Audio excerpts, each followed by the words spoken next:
Bad Blood just kicked off a whole lot of new exciting directions and storylines. So let's see what's new for The Rock, the Judgment Day, Roman Reigns, and more.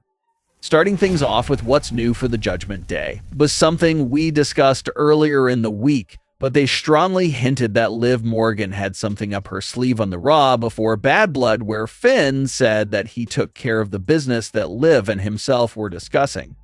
Well, it was a quick one line that he said while on the phone with Dominic, so it was pretty easy to miss. But for everyone that did catch it, you knew that something would jump off at Bad Blood to help Liv Morgan retain the title.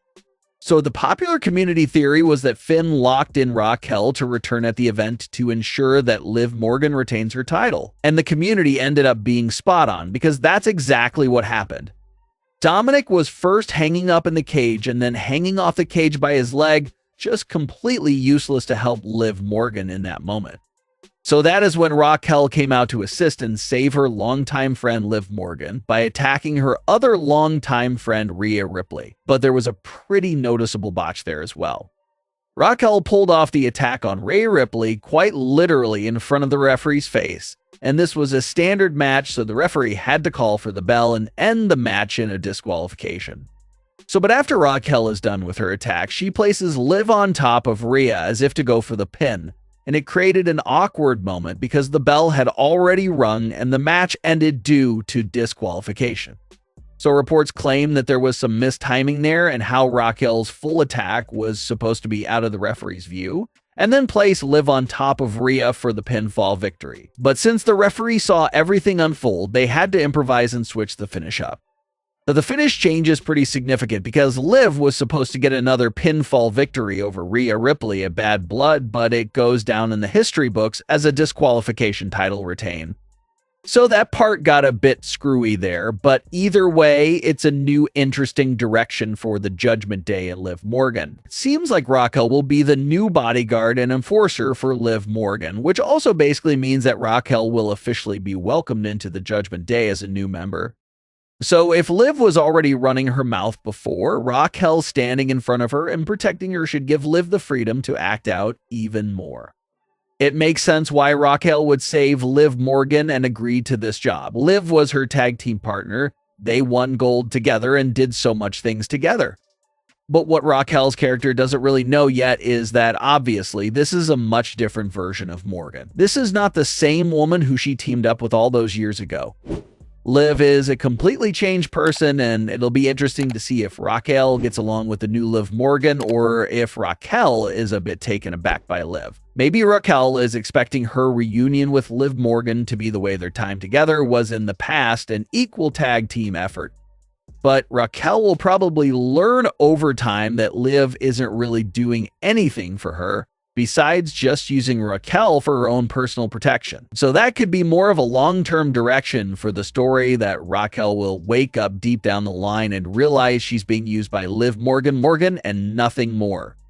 But for the time being, this duo is back together, reunited within the Judgment Day. Now, some fans are wondering if Liv and Raquel will make a run at the women's tag team titles again in the future.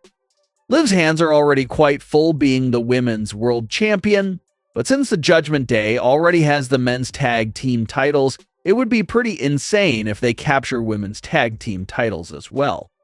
Another element of this story that we'll have to keep an eye on is if Dominic was involved and aware that this plan was even happening. If Dominic was informed that Raquel was coming back to help and did know, then obviously there's no harm or conflict there.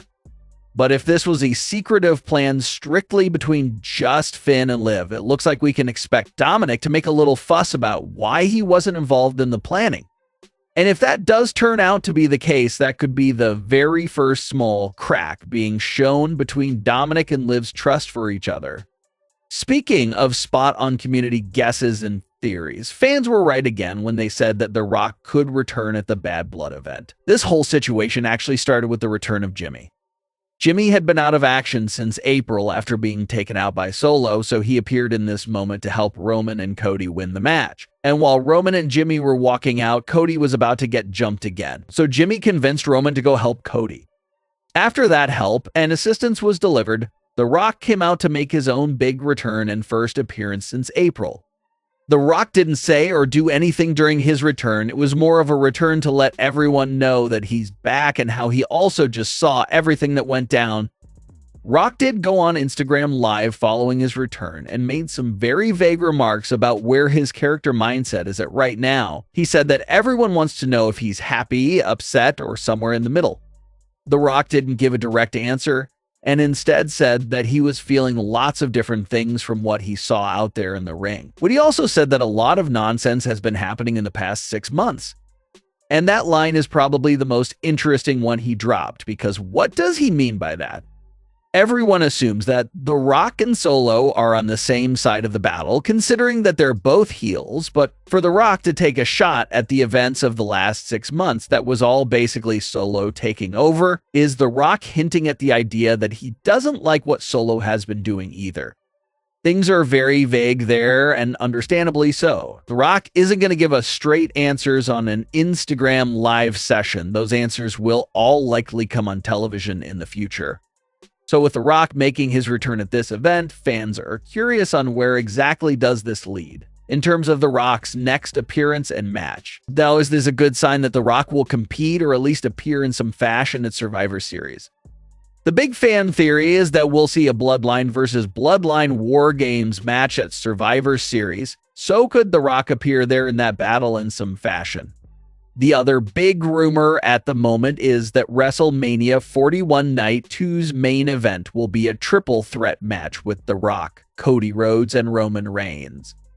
Some fans are a bit mixed on that idea because they much rather see a singles match either between The Rock and Cody Rhodes or The Rock and Roman Reigns. So the amount of layers within the Bloodline story right now is pretty insane.